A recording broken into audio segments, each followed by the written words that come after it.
ሰላም ቤተሰቦቼ እንዴት ናችሁ? እስቲ ዛሬ አንድ ሀሳብ ላይ ሀሳብ ልስጥ ብዬ ነው ማለት ነው። ይሄ ኢትዮጵያ ውስጥ ያለ የእንስሳት መብት በጣም አከራካሪ የሆነ ነው። ህዝቡ አዌር አልሆነም። ስለዚህ እንስሳት ነፍሱ ሲጠፋ ምንም አይመስለውም ማለት ነው። እዚሁ ቲክቶክ ላይ አንድ ልጅ ለምን ሰርጀሪ እንደወሰደች አላቅም፣ ውሻዋን ማለት ነው። እና እንግዲህ ኦቨርዶዝ ወጉት ማለት ነው። እንደዚህ አይነት ነገር ይከሰታል። እኔም መስከረም መጨረሻ አካባቢ እንደዚህ አይነት ነገር ተከሰተ። ምን መሰላችሁ የሆነው? እንግዲህ ኢቭን ማሳከም ሁሉ ልተው ነው። እንደዚህ አይነት ነገር እየሰሩ አይጠነቀቁም። ገንዘባቸውን ብቻ ነው የሚያዩት። በእርግጥ ሁሉንም እያልኩ አይደለም። ጥሩ ዶክተሮችም አሉ፣ ምንም ጥያቄ የለውም። ስለዚህ ከዛ በፊት አንድ ድመት እንደዚህ አድርጎብኝ ነበር። መጀመሪያ ላይ ሲያክምልኝ የነበረ ብቻ በተለይ እንደዚህ ህግ የሌለውን ነገር ሰው ሲሰራ ፈሪያ እግዚአብሔር ሊኖረው ይገባል። ምክንያቱም ህግ እያለ እንኳን ህጉም ተግባር አቅቶን ይኸው የሰው ነፍስም በየሆስፒታሉ እየጠፋ ነው አይደለ? የህክምና ስህተት እየተባለ ማለት ነው። ይሄ ደግሞ ህግ የለውም። ገና ኢትዮጵያ የእንስሳት መብትን ህግ ያጸደቀች አይመስለኝም። ይጸድቃል ዞሮ ልክ እንዳሁን በፊት ለምሳሌ በእኛ ዘመን መኪና ሰውን ሲገጭ እንዲድን አልነበረም ጥረቱ። እንደውም ጭራሽ ይገሉትና ካሳ መክፈል ቀላል ነበር በዛ ሰዓት። አሁንስ ዘሪቨርስ ግን ሰውየውን አጋጣሚ ቢገጩት በቃ እንዲተርፍላቸው ነው ጸሎታቸው። ይሄ ጊዜ ተገለባብጦ መጥቶ ነው። ያኔ በደንብ ነው የማውቀው። በቃ ይጨርሱሃል። የምትተርፍ ሰው እንኳን ብትሆን ለነሱ አድቫንቴጅ ሲባል ይጨርሱ ነበር ማለት ነው። ወደ ኋላ ሄደው ይገጩሃል። በቃ ይሄ ራስ መውደድ፣ ፈሪሃ እግዚአብሔር የሌለው ስቃይ ሊኖር ይችላል። የተገጨው ሰው ሊያሰቃይህ ይችላል። ሌላውንም ጨምረ ልታሳክም ትችል ይሆናል። ይሄ ተንኮል ሊሆን ይችላል ለተገጨው። መፍትሄው ግን ተገጨውን መግደል አይደለም፣ ነፍስ ናት። እኔ ኢትዮጵያዊ በስንት ነፍስ እንደሚጠየቅ እኔ አላቅም። በቁምም ሰውን ይገላል። በመሰረቱ በማስራብ በማንጓጠጥ በመግጥላት በመግፋት ምን የሌለው አለ ኢትዮጵያ ውስጥ። ቤተክርስቲያንና ቸርች እኮ እንዲሁ ነው የምንመላለሰው። እና ወደ ሐሳቤ ልነሳላችሁና ከዛ ጥሩ ልጅ ነበር፣ ፈሪሃ እግዚአብሔር ያለው። እንደውም እንክብካቤ ላይ አንዳንድ ጉድለቶች ሳይ ይቆጣኝ ነበር ማለት ነው። ለምንድን ነው ራሄል እንደዚህ ነገር ማታረጊላችሁ እያለ ማለት ነው። ከዛ እሱ ያው አላዋጣውም። በሐቅ ሲሰሩ እንደነዛ አጭበርባሪ ሀብታም መሆን ስለማትችሉ ውሃ እየወጉ ውሃማ ጥሩ ነው።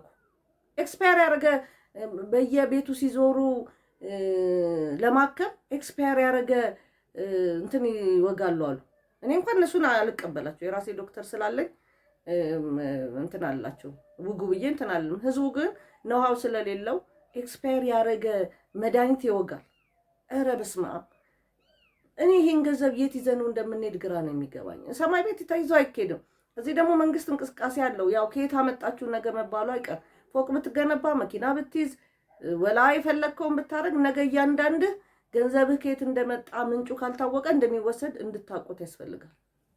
እና የትም በቃ ከበላ ከጠጣ ቤዚክ ኒድ ከሞላ እኮ አጭበርብረ የምታመጣው ብር ምንም ጥቅም የለው። ከዛ ሌላ ደግሞ እዛው ስም ሰጠኝ ዶክተር ማለት ነው። ፌዘኛ ነገር እንደሆነ በኋላ ዘግይቼ ነው የተገነዘብኩት ማለት ነው። የሆነ ነገር ስለው እንደዚህ አርጊላት ይለኛል፣ እኔና ያዘኛል ማለት ነው። መድኃኒትን ከዚህ ቦታ ግዢና እንደዚህ አርጊ። ከዛ በጣም ቤት ውስጥ ያደገች በጣም ጥሩ ድመት በጣም በቃ ይሻላታል እያልን እየጠበቅን እየባሰባት ሄደ ማለት ነው። በዛ ሰዓት ምንድን ነበር የወሰንኩት? በቃ እነሱ ከሚገሏት በሽታው ይግደላት። እንግዲህ ማለት ሁለቱም ያው ነው። እነሱ ጋር ብትወስዱ ያው ነው፣ ሌላ ጋር ብትወስዱ ያው ስለሆነ ማለት ነው። ከዛ በጣም እየባሰ ሲሄድ ደወልኩ ፌስቡክ ላይ አንድ የሆነ የእንስሳ ክሊኒክ ምናምን የሚል ማለት ነው። ከዛ እንዲህ ድመት ታማብኛለች ስለው በድመት ጎበዝ ልጅ እልክልሻለሁ አለኝ ማለት ነው። አንተዋወቅ እንደዚህ ይኸውላችሁ መልካም ሰውም አለ ነው ልላችሁ ነው። ከዛ ላከልኝ ማለት ነው። ላከልኝ ግን ኦልሬዲ ድመቷ ምንም ማለት በቃ በሰጣት መድኃኒት ኦቨርዶዝ ሆኗል። ስለዚህ ምንም ማለት የምትድን አይደለችም ማለት ነው። ሶ ሞክርላት እግዚአብሔር ያውቃል አልኩት፣ ግን አልዳነችም ማለት ነው። ከዛ በኋላ ይሄ አሁን የምላችሁ ዶክተር ማሞ ይባላል። በጣም ጥሩ ልጅ ነው። ፈሪሃ እግዚአብሔር ያለበት ይሉንታ ያለበት አስተዳደግ፣ በቃ የሚያክመውን ነገር አክሞ በትክክል ገንዘብ ማግኘት የሚፈልግ ሰው ነው ማለት ነው። እንደነዛ ሆዳም አይደለም። ግን ምን ተከሰተ መሰላችሁ? መስከረም ላይ ያልኳችሁ መስከረም መጨረሻ አካባቢ እሬቻ ነበር አይደለ? ከዛ ውሻዬ ታመመች። ከዛ በፊት ስንት ድመት አክሞልኛል መሰላችሁ? ሁለት ድመት አክሞልኛል። በትክክል ትሪት አድርጓቸው እየተመላለሰ። በተለይ በጣም አንድ ቀን ያደነኩት ዝናብ ነበረ። በዝናብ ነው የመጣው። በዝናብ ማለት ነው። እንግዲህ ገንዘቡን ነው እንጂ የምንከፍለው የትራንስፖርት አይከፈልም። ያው ሌጋል ነው። የትኛውን ጋር መተው ቤት ሳያክሙ የሚከፈለው ማለት ነው። እንደውም ራይድ ከፈልኩለት ያን ቀን በዝናብ። ምክንያቱም ተከታታይ መርፌ ስላለ ማለት ነው። እንግዲህ ሌሎቹን ስታዩ ደግሞ ሆዳሞች ናቸው። ጉዳያቸው አይደለም። ሰው እንጀራውን ይገፋል። አሁን አንድ ሰው ስራ ተቀጥሮ ስራውን ቢያበላሽ፣ እኔ አሁን ስራዬን ባበላሽ ዝም ይላል? አለቃ ስላለኝ ማለት ነው። እነሱ ግን አለቃ የላቸውም። ገንዘቡን ተቀብለው ነው የሚያመጡት ይመስለኛል። ቀጣሪያቸውም እንደነሱ የሚረባ አይደለም ማለት ነው። ምክንያቱም ኮንቲኒየስ የሆነ ገቢው እየቀነሰ በሄደ ቁጥር ይሄ ሰውዬ የሚያካፍል ይሄ በራሱ ይሁን የሚሰራው አላውቅም፣ ግን እዚህ አካባቢ ነው ማለት ነው። እና ቄራ አካባቢ ነው ማለት ነው። ከዛ አከመልኝ። በዝናብ ነው የመጣው። በጣም ያደነኩትና የታዘብኩት ማለት ነው ከሌሎቹ ጋር። የመጀመሪያው ዶክተር ዮሴፍ ይባል ነበር ብያችኋለሁ። ጥሩ ነው። በመሃል ያለው ስሙን መጥራት አያስፈልግም። እንዝላል ነው። በእንዝላል 2 ድመት አጥቼበታለሁ በሱ ማለት ነው። እኔም አንደርስታንድ አላልኩት። ሶስተኛው አሁን ዶክተር ማሙ ምላችሁ ማለት ነው። እና በጣም በቃ ትሪት የሚያደርጋቸው ጥሩ ልጅ ነው በአጠቃላይ። ግን ምን ተከሰተ መሰላችሁ? እንደዚህም ሆኖ ተጠንቅቃችሁ እና ብትጠነቀቁም ስህተት መሰራቱ አይቀርም ማለት ነው በምትወዷቸው ነገሮች ላይ። ከዛ በጣም ተመላልሷል ይሄ ልጅ። በቃ ሰልችቶት ነው ስልኬን የማያነሳው ብዬ አንድ ጊዜ ወደዚህ ሳር ቤት ምግብ የምገዛበት ቦታ አለ። እኔ እንደውም ዶክተር መሆኑንም አላውቅም ነበር። እና ሌላ ቦታ ቀይሬ እዛው ምግብ የሚገዛበት ጥሩ ቦታ አገኘሁና እነሱ በፊት በራይድ ነበር የሚልኩልኝ ማለት ነው። ስለዚህ በፊት የት ነው የምትገዢው ሲለኝ እንደዚህ ስለው ዶክተሩ አለ። ያኔ ነው ዶክተር መሆኑን ራሱ የሰማሁት እንጂ ዶክተርም አልመሰለኝም ነበር። ከዛ ምን ማድረግ አለብኝ? በቃ ይሄ ልጅ ከቀረ አንድ ጊዜ ደግሞ ምን ፌቨር ሰርቶልኛል መሰላችሁ? ራይድ ብዙ ብር በላኝ ማለት ነው። የውሸት ሌላ አፕሊኬሽን ተጠቅመው ምግቡን ሲልኩልኝ ማለት ነው። ስለዚህ ደውዬ ነገርኩት። በፊት 300 ብር ነበር የምልከው፣ አሁን 400 ብር ነው የላከው ሲላራ ብሎ አስመለሰ። ታዲያ ይሄን ደግነት ያለው ርህሩ ማለት በቃ የትም አያቀኝም፣ በመልክ ተያይተን አናቅም። እንደዚህ ከሆነ ለዶክተር ከሆነ በቃ በትክክል ይጠቀማል እንትኑ ብዬ ነው ማለት። ጨካኞች ናቸው በነገራችን ላይ የእንስሳ ሐኪሞች። እንጃ እድል ነው እንግዲህ ወደ እንስሳ ሕክምና የወሰዳቸው ሶ እድል ከሆነ እንግዲህ ማለት ድሮ ማንም የእንስሳ ሐኪም መሆን አይፈልግም ነበር። የሰው ሐኪም ነው መሆን የሚፈልገው። ልክ የሰው ሐኪምና የእንስሳ ሐኪም ልዩነት ያለው አንፃር ነው። ክብሩም ይለያያል በኢትዮጵያ ውስጥ ማለት ነው። ለምንድን ነው ክብሩ የሚለያየው? እንስሳው ዝም ብሎ ብትወጋውም ብትገለውም ስለሚሞት፣ ሰው ደግሞ ሌሎች እንጂ ስንት ዓመት እንደሚቆዩ ባላቀም እኩል ነው ብዬ ነው የማስበው። እና ጭካኔው ከምን እንደመጣ አላቅም። ትልቁ ኢትዮጵያ ውስጥ ለምሳሌ እድል ልበል ወይ ውጤቴ ሊሆን ይችላል ወደዛ ይወሰደኝ፣ ወይ ደግሞ አዜ ቻንስ ሊሆን ይችላል የሆነ ነገር ውስጥ ይከተተኝ። ከዛ ጀምሮ ኔጌቲቭ ሐሳብ ሳስብ መኖር የለብኝም። እነዚህ ሰዎች ነገ ከነገ ከሲስተም እንደሚወጡ አውቃለሁ። ህጉ ሲወጣ ህጉ ሲጠብቅ የማንንም ድመትና ውሻ የማንንም እንስሳ እየገደሉ አይኖሩ። ልክ እንደሌላው ሀገር እስር ሲደረግ ምን ሲል እርግጠኛ ነኝ ከሰውም አዌር እየሆነ ሲሄድ የራሱ ሐኪም ይኖረዋል። ስለዚህ የሚመላለሱበት የሰውን ገንዘብ የሚግጡበት ምክንያት የለም ማለት ነው። ከዛ ጠራሁት እንግዲህ በዚህ መመዘኛ ማለት ነው። መጣ አያት። የሚገርመው ታውቋት ነበር። ገና ስታየው ነው ደስ ያላላት ነጮች። ከዛ መርፌ ወጋት፣ 2 መርፌ ወጋት። 2 መርፌ እንግዲህ በዛኛው ተስፋ ቆርጫለሁ ብያችኋለሁ። ስልኬን የማያነሳው እጁ ላይ ስልኩ ኖሮ በቃ በጣም ተመላልሷል። በጣም ጥሩ ልጅ ነው ልንገራችሁ ብዬ ስላሰብኩ በቃ ይሄ አስጮሆ ምን ብሎ እግሯን እንደዚህ ወደዛ አድርጎ በቃ ቁመናና ስራውን ስታዩት ግን በጣም ያሳዝናል። ከዛ መርፌ ወቅቷት ሄደ። ለ5 ቀን ያህል ክትትል ያስፈልጋታል። በፊንጢጧ የሚገባ መድኃኒት ልስጥሽ አለ። አይ ተከታተላት አልኩት። በየቀኑ እኮ 1000 ብር ያስከፍልሻል ልክፈል አልኩት። እሱን ወቅቶ እንደሄደ እኔም በቃ ወደ ስራ ሄድኩኝ። ለካሷ ወዳው ወሚት ወዳው ምን መጥቷል አላየኋትም። ማንም ሰው የለም አጠገቧ።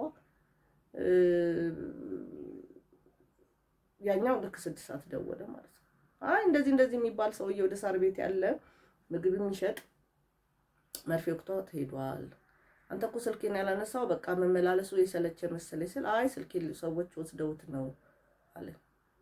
ማታ ስመጣ እግሯ መንቀሳቀስ አቅቶታል። ከዛ ደወልኩለትና መንቀሳቀስ እኮ አቃታት ምንድነው ስለው አሃ መርፌ አልቻለችም ማለት ነው ሰፖስተሪ እናረግላታለን አለ። ጠዋት ስመጣ ጭራሽ ኮላፕስ አድርጋለች። ጠዋት ስነሳ ጭራሽ ኮላፕስ አድርጋለች ማለት በቃ መውጣት አቃታት ከተኛችበት ቤት ማለት ነው። ከዛ ለዛኛው ደወልኩ። በቃ ምንድነው እስኪ የሰጣትን ጠይቂ። ለካ በስራ ሂደት ይተዋወቁ ነበር። ይሄኛው ያበላሸውን ይሄኛው ማስተካከል ነው ሲሄድና ተጣልተዋል። ይተዋወቃል። ላገናኝህ እንደናና ስለው አይ አንቺ ጠይቂው። ከዛ ስጠይቀው አለ በቃ ወይ ነርቧ ዳሜጅ ሆና ካሁን በኋላ መንቀሳቀስ አትችልም አለበለዛ ደግሞ ኦቨርዶዝ ነው አለ። እንዴ ያስታውካታል እኮ ስለው በቃ ኦቨርዶዝ ነው አለ።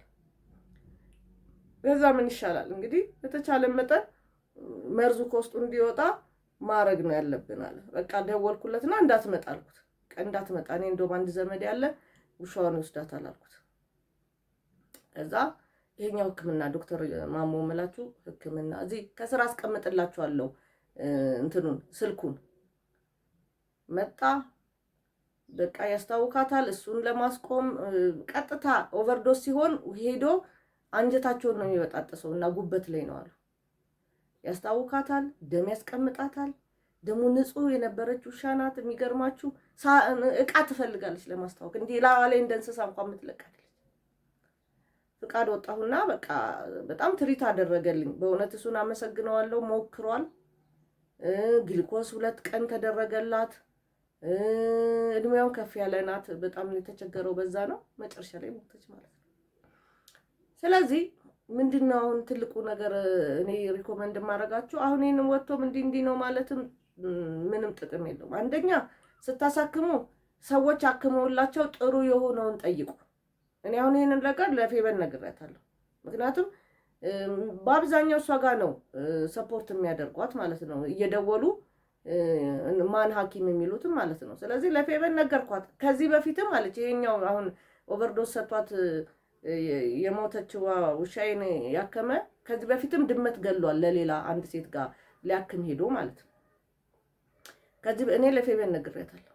እኔ አሁን እንስሳ ያላችሁ ሰዎች ሪኮመንድ ማረጋችሁ በሪኮመንዴሽን አሳክሙ። ዝም ብለው ሚዲያ ላይ ወጥተው ስለለፈለፉ ብቻ የሚገኝ ነገር የለም። ኦፍ ኮርስ እኔም ሚዲያ ላይ ፌስቡክ ላይ ደውዬለት ነው የላከልኝ። ጥሩ ዶክተር በጣም በቃ ምን ብዬ ልንገራችሁ ልጅ ነገር ነው። በጣም ጥሩ ዶክተር እና ምን ብዬ ልነግራችሁ ነው ሚዲያ ላይ ወጥቶ እንትና ማለት ጥቅም የለው። እኔም ከዚህ በፊት አንድ ከጎዳና ላይ ውሻ አንስተውልኝ ነበር። ውሻ አነሱልኝ፣ ግን ውሻዋ ሞተች ነው የተባልኩት። በጣም ነው ያዘንኩት። አሁን ለማንም እኔ የፈለገ ሆኖ ባይ አንሱ አይደለም። ምክንያቱም ሲያነሷት ብር ከፍዬ ነው። አትሊስት ትንሽ የምትኖረውን ኑሮ አሳጠርኩባት። በጣም ቢቆጨኝ ማለት ነው። መኪና ከሚገጫት ብዬ ነበረ። እግሯ ሁሉ ምናምን ሁሉ የተቆረጠ ስለነበረ ብዬ ነበረ። ግን ወስደው ህክምና ላይ ሞተች ተባለ። እሱን እግዚአብሔር ነው የሚያውቀው፣ ትልቁ ነገር ማለት ነው። ስለዚህ በቃ ሰው እግዚአብሔርን ፈሪሃ እግዚአብሔር ከሌለው ምንም እርዳታ ስራ ውስጥ አይግባ። በቃ የሌለ ነገር ጥሩ ሰርተው ሊሆን ይችላል። በእርግጥ አንድ ጊዜም እንደዚህ ቃል አድርሴ ሄጄ ውሾች ግቢያቸው ውስጥ ምናምን አይቻለሁ። እና ውሻን በዘመቻ የሚገደልበት ሀገር አይደለም እንዴ ያለን? በዘመቻ እኮ ውሻ የሚገደልበት ሀገር እንደ ነፍስ የማይቆጠርበት እኮ ሀገር ነው ያለን። ማምከን ነው የሚሻለው ወይስ መግደል ነው የሚሻለው? እና በመሰረቱ ይሄ የሰውና እንስሳን የምታወዳድሩ ሰዎች ስርዓት ብትይዙ ጥሩ ነው። ምክንያቱም ነፍስ ነው በመሰረቱ። ለውሻ ያበላ ለድመት የሚያበላ ለእንስሳ የሚያበራ ሰው ርቦት ዝም የሚል ይመስላችኋል? እኔ እኮ ግራ ነው የሚገባኝ። እናንተ ግን ክፉዎች ናቸው። ክፉ ይሄን የምታነጻጽሩት ለነገሩ በእንስሳም የሚቀና ሰው ያለበት ሀገር ነው ያለን እኮ። በእንስሳ እኮ ትቀናላችሁ። እንስሳ ስለተደረገለት ትሪትመንት፣ እንስሳ ስለተደረገለት እንትን ትቀናላችሁ። ምን በቃ ቻንሱ እኮ ነው። ምን ይደረግ? ከዛም በላይ የሚያስፈልጋቸው ናቸው እነሱ ከሚሰጡት ፍቅር አንጻር ስታዩ። አንድ ቀን ብታበሉት ዘላለም እናንተን የሚያከብር አንድ ቀን እኔ አሁን ቢሮ አለች አንድ ውሻና የጥበቆቹ ጋር አብራ የምታድርናት እንዲሁ ትለማመጣለች እና ብስኩት ነው የምትበላው። ብስኩት ገዛላታል። አንድ ቀን በገዛውላት ሁሉ ጊዜ ትጠብቀኛለች። በቃ ሁሉ ጊዜ ያላት ሪስፔክት። እናንተ እንደሱ ናችሁ። ላበላችሁ ሰው፣ ላጠጣችሁ፣ ለረዳችሁ፣ ትላንትና ውለታ የዋለላችሁን ሰው አትረሱ። የትላንትናን ውለታ የሚያስታውስ ሰው አለ በዚህ ዘመን? እንደውም የተቻለ መጠን ያ ሰውዬ ውለታ ያደረገላችሁን ልታጠፉት ነው የምታስቡት። ለምን? ትላንትና ችግራችሁን ስለሚያስታውሳችሁ ማለት። እሱን ስታዩት ትላንት የተጎሳቆላችሁት ትላንት ያበላችሁን ትዝ ስለሚላችሁ ያን ሰውዬ እንደውም ጠላታችሁ ነው። ሰውዬ ሞተ ነው ምን ማለት ነው? ምን አገናኘው ታዲያ? እንዳይሞት ምን ሰርተሃል አንተ? ሲቸገር መንገድ ላይ ራበን ሲሉ ምን አድርጋችሁላቸዋል? ምን አድርጋችሁላቸዋል? የራበው ሰው ስታገኝ አብልታል፣ ገንዘብ ሰጥታል፣ ያለህን ደግፋል፣ መንገድ አሻግረሃል። ሁሉም ነፍስ መሞት የለበትም የሚል አስተሳሰብ ውስጥ ደርሰናል ብዬ አላስብም። ስለዚህ እኔ ለመንግስትም ቢሆን ጥሪ የማደርገው መብት አለው ሁሉ እንስሳው ሰውም መብት አለው። በተለይ ይሄ ገንዘብ ለማግኘት የሚደረግ ጥረት በጣም በሰው ላይም በእንስሳት ላይም በሌላም ላይም በጣም ችግር እየፈጠረ ነው። ምክንያቱም አላግባብ ገንዘብ ብንሰበስብም ጠያቂ የለው። ይህንን ፖሊሲ ካልወጣ በጣም ከባድ ነው። አሁን የሕክምና ስህተት የትም ይደረጋል። የሕክምና ስህተት የትም ነው ማለት ይገጥማል።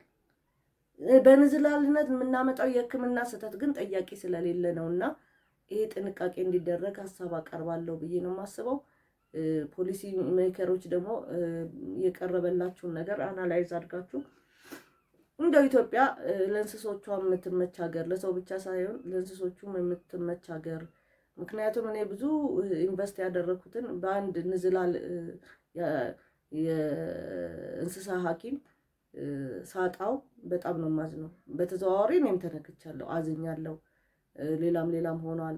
ሁለተኛ ደግሞ እንደዚህ አሁን የኔ ዶክተር ያልኳችሁ ይሄ ዶክተር ማሙን ሳይሆን ያኛው የገደላትን ምግብ ነው እንግዲህ የሚሸጠው። እንደዛ የእንስሳ ምግብ እየሸጠ ለምሳሌ ሁለተኛ አይደለም እኔ ሌላውም ሰው ከሱ እንዲገዛ አላረግ። እሱም ብቻም አይደለም ለፌቨንም ነግሬያታለሁ፣ ሪኮመንድ እንዳታረግ ለሌላ ሰው ሕክምና ላይም ስህተት እየሰራ እንደሆነ እንትን ብያለሁ ማለት ነው። እሷ ደግሞ ሁለተኛ ማስረጃዋ ነኝ እኔ።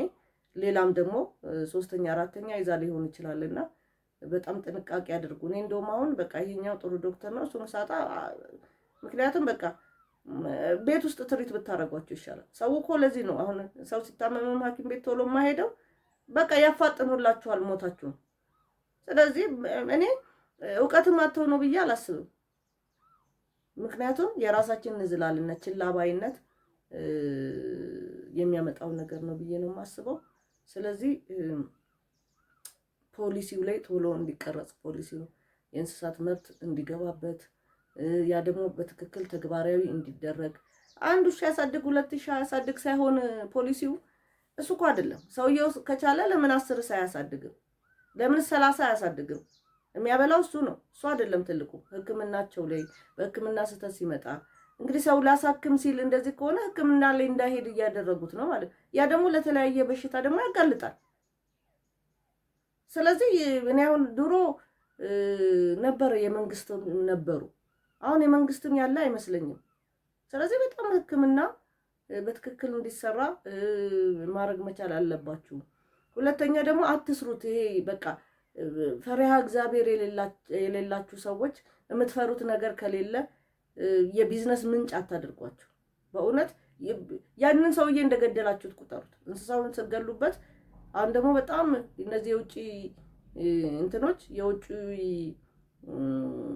ውሾች በጣም ብዙ ብር ነው የሚያወጡት ስለዚህ አንተ በንዝላልነት ሄደህ ወይም ደግሞ ዕውቀትን ባለማሳደግ ወይም ደነስ ሆነ ሄደህ ወቅተ 200,000 300,000 የገዛው ያንን አውጥቶ ሲገዛኮ በነዛ እንስሳቶች እኮ በቃ ቤተሰብ ሆኗል ወይ ለልጆቹ ሊሆን ይችላል የገዛው እና ልጆቹንም እንዴት እንደ ሀዘን ውስጥ እንደከተቱ እንደራስ ልጅ አታይም የዛን ሰውዬ ገንዘብ ወስደ ለልጅህ አይደለም መታበላ ለልጅህ ደስታ እንደምትገዛው ሁሉ ለልጅ ደስታ እንደምትጥረው ሁሉ የዛኛውን ሰውዬ ልጅ ደስታ አጨለመህ ነው ይሄን ነገር የምታረገው ምን አለ ከውስጣቸው እኛ እንኳን እንደውን እንችላለን ለህፃናቶች ግን ከውስጣቸው አይወጣም ሀዘን ምክንያቱም በደንብ በቃ ቀርባቸው ነው ተቀራርበው ስለሆነ አብረው የሚጫወቱት የሚገቡት የሚወጡት በቃ ደስ ልጆቹን እንደገደልካቸው ቁጥር እና ይሄንን ብታስቡበት ጥሩ ነው ብዬ ነው ማስበው ቤተሰቦቼ ላይክ ሼር ሰብስክራይብ እንድታረጉ ተጋብዛችኋል